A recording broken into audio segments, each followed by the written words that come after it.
Good evening, my fellow Americans. Tonight, I'd like to talk to you about where we are as we mark 1 year since everything stopped because of this pandemic.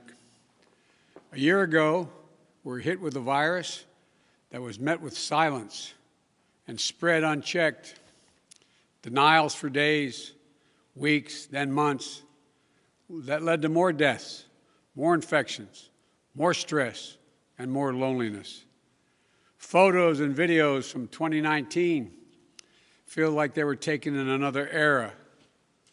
The last vacation, the last birthday with friends, the last holiday with extended family. While it was different for everyone, we all lost something. A collective suffering, a collective sacrifice. A year filled with the loss of life and the loss of living for all of us. But in the loss, we saw how much there was to gain in appreciation, respect, and gratitude. Finding light in the darkness is a very American thing to do. In fact, it may be the most American thing we do. And that's what we've done. We've seen frontline and essential workers risking their lives, sometimes losing them, to save and help others. Researchers and scientists racing for a vaccine. And so many of you, as Hemingway wrote, being strong in all the broken places. I know it's been hard. I truly know. As I've told you before, I carry a card in my pocket with the number of Americans who have died from COVID to date. It's on the back of my schedule. As of now, total deaths in America, 527,726. That's more deaths than in World War I, World War II, the Vietnam War, and 9/11 combined. There were husbands, wives, sons and daughters, grandparents, friends, neighbors, young and old. They leave behind loved ones, unable to truly grieve or to heal, even to have a funeral. But I'm also thinking about everyone else who lost this past year to natural causes, by cruel fate of accident or other disease. They too died alone. They too leave behind loved ones who are hurting badly. You know, you've often heard me say before, I talk about the longest walk any parent can make is up a short flight of stairs to his child's bedroom to say, I'm sorry, but I lost my job. Can't be here anymore. Like my dad told me when he lost his job in Scranton. So many of you have had to make that same walk this past year. You lost your job. You closed your business. Facing eviction, homelessness, hunger, a loss of control, maybe worst of all, a loss of hope. Watching a generation of children who may be set back up to a year or more because they've not been in school because of their loss of learning. It's the details of life that matter the most. And we miss those details, the big details and the small moments. Weddings, birthdays, graduations, all the things that needed to happen but didn't. The first date, the family reunions, the Sunday night rituals. It's all has exacted a terrible cost on the psyche of so many of us. For we are fundamentally a people who want to be with others, to talk, to laugh, to hug, to hold one another. But this virus has kept us apart. Grandparents haven't seen their children or grandchildren. Parents haven't seen their kids. Kids haven't seen their friends. The things we used to do that always filled us with joy have become things we couldn't do and broke our hearts. Too often, we've turned against one another.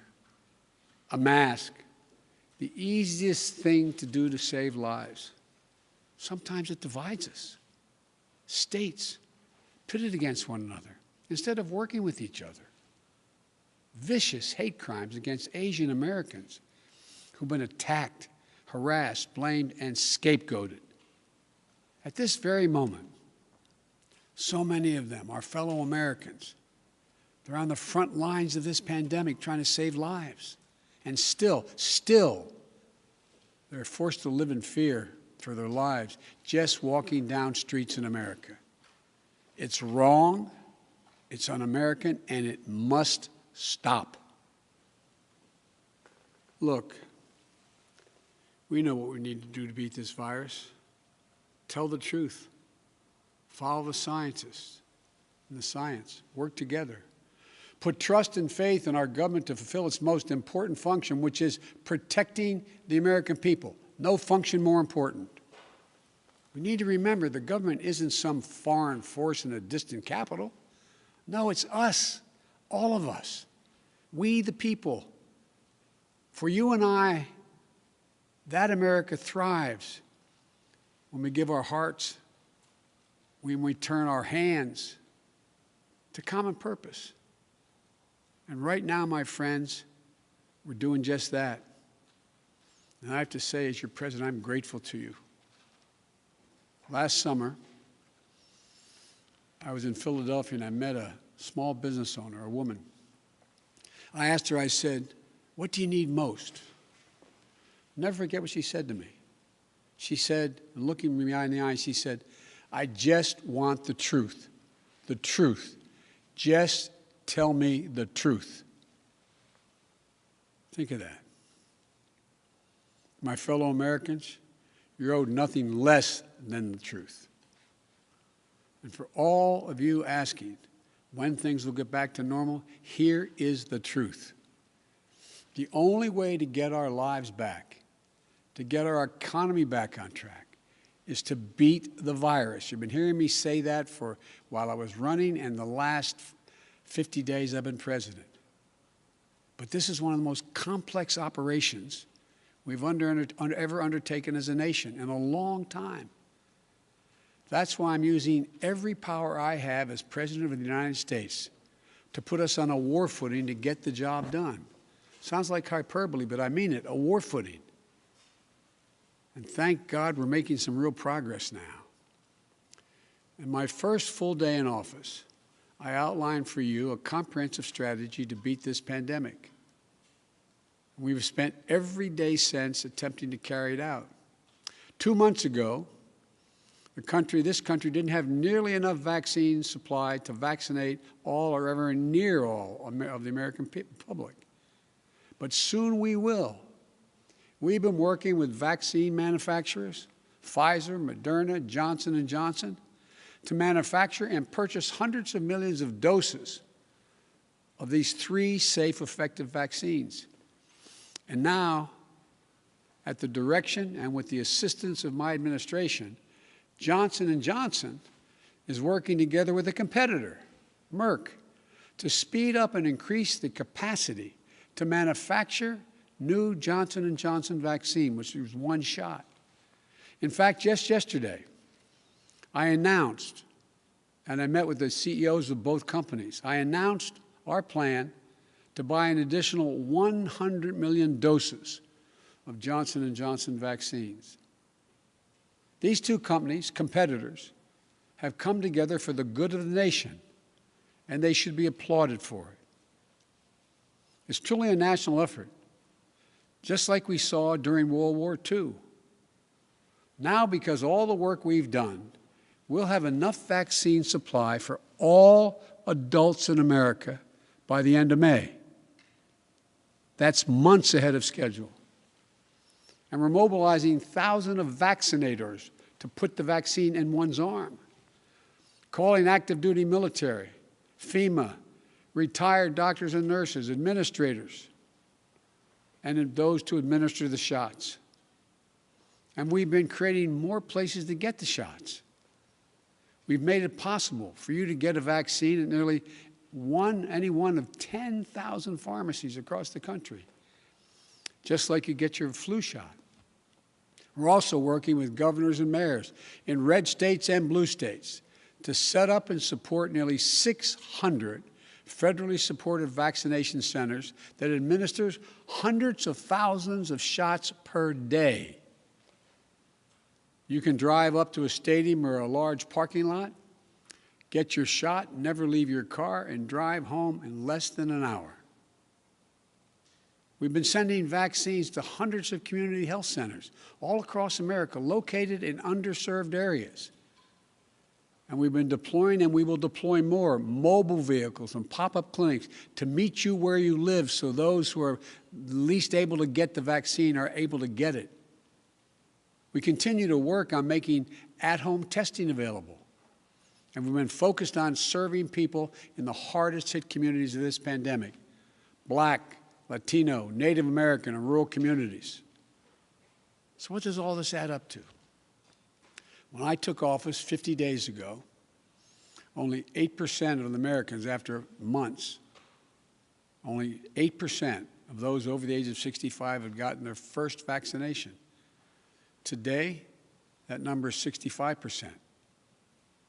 Just 14% of Americans over the age of 75 50 days ago had gotten their first shot. Today, that number is well over 70%. With new guidance from the Centers for Disease Control and Prevention, the CDC, that came out on Monday, it means simply this: millions and millions of grandparents who went months without being able to hug their grandkids can now do so. And the more people are fully vaccinated, the CD will continue to provide additional guidance on what you can do in the workplace, places of worship with your friends, as well as travel. When I came into office, you may recall, I set a goal that many of you said was kind of way over the top. I said I intended to get 100 million shots in people's arms in my first 100 days in office. Tonight, I can say we're not only going to meet that goal, we're going to beat that goal, because we're actually on track to reach this goal of 100 million shots in arms on my 60th day in office. No other country in the world has done this. None. And I want to talk about the next steps we're thinking about. First, tonight, I'm announcing that I will direct all states, tribes, and territories to make all adults, people 18 and over, eligible to be vaccinated no later than May 1. Let me say that again. All adult Americans will be eligible to get a vaccine no later than May 1. That's much earlier than expected. Let me be clear. That doesn't mean everyone's going to have that shot immediately, but it means you'll be able to get in line beginning May 1. Every adult will be eligible to get their shot. And to do this, we're going to go from 1 million shots a day that I promised in December, before I was sworn in, to beating our current pace of 2 million shots a day, outpacing the rest of the world. Secondly, at the time when every adult is eligible in May, we will launch, with our partners, new tools to make it easier for you to find the vaccine and where to get the shot, including a new website that will help you first find the place to get vaccinated and the one nearest you. No more searching day and night for an appointment for you and your loved ones. Thirdly, with the passage of the American Rescue Plan, and I thank again the House and Senate for passing it, and my announcement last month of a plan to vaccinate teachers and school staff, including bus drivers, we can accelerate massive nationwide effort to reopen our schools safely and meet my goal that I stated at the same time, about 100 million shots, of opening a majority of K through 8 schools in my first 100 days in office. This is going to be the #1 priority of my new Secretary of Education, Miguel Cardona. Fourth, in the coming weeks, we will issue further guidance on what you can and cannot do once fully vaccinated, to lessen the confusion, to keep people safe, and encourage more people to get vaccinated. And finally, fifth, and maybe most importantly, I promise I will do everything in my power. I will not relent until we beat this virus. But I need you, the American people. I need you. I need every American to do their part. And that's not hyperbole. I need you. I need you to get vaccinated when it's your turn and when you can find an opportunity. And to help your family, your friends, your neighbors get vaccinated as well. Because here's the point. If we do all this, if we do our part, if we do this together, by July the 4th, there's a good chance you, your families and friends will be able to get together in your backyard or in your neighborhood and have a cookout or a barbecue and celebrate Independence Day. That doesn't mean large events with lots of people together, but it does mean small groups will be able to get together. After this long, hard year, that will make this Independence Day something truly special, where we not only mark our independence as a nation, but we begin to mark our independence from this virus. But to get there, we can't let our guard down. This fight is far from over. As I told the woman in Pennsylvania, I'll tell you the truth. On July 4th, with your loved ones, is the goal. But a lot can happen. Conditions can change. The scientists have made clear that things may get worse again as new variants of the virus spread. We've got work to do to ensure that everyone has confidence in the safety and effectiveness of all three vaccines. So my message to you is this.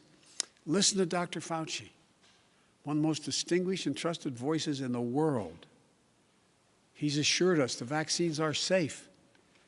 They underwent rigorous scientific review. I know they're safe.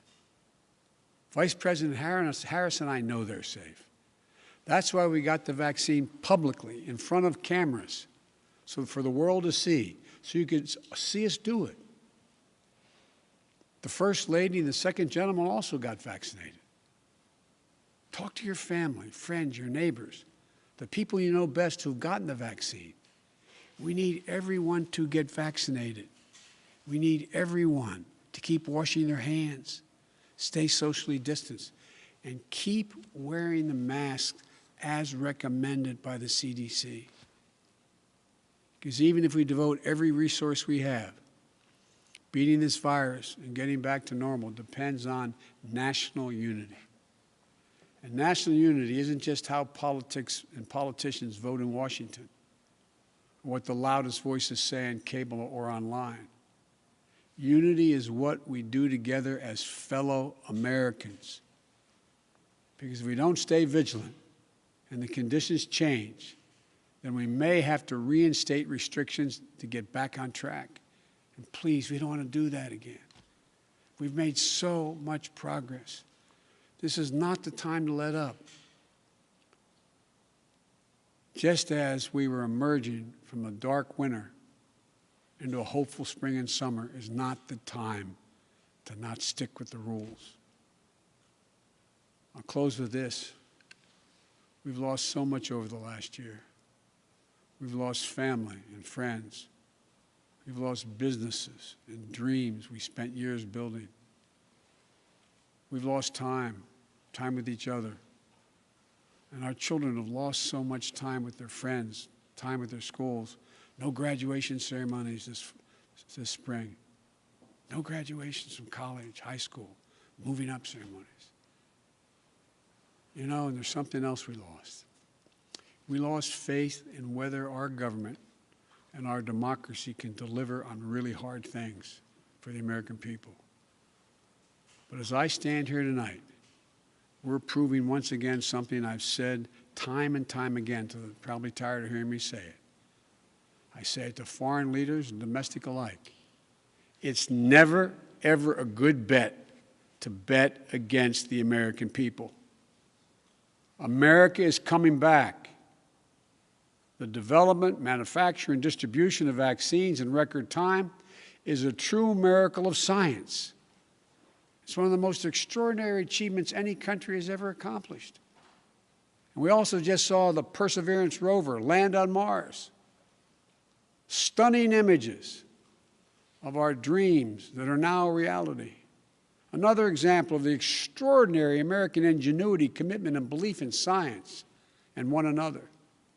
And today, I signed into law the American Rescue Plan, an historic piece of legislation that delivers immediate relief to millions of people, includes $1,400 in direct rescue checks, payments.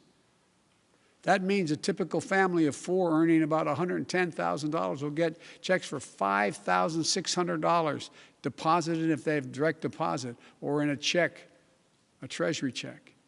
It extends unemployment benefits. It helps small businesses. It lowers health care premiums for many. It provides food and nutrition, keeps families in their homes. And it will cut child poverty in this country in half, according to the experts. And it funds all the steps I've just described to beat the virus and create millions of jobs. In the coming weeks and months, I'll be traveling along with the First Lady, the Vice President, the Second Gentleman, members of my cabinet, to speak directly to you, to tell you the truth about how the American Rescue Plan meets the moment.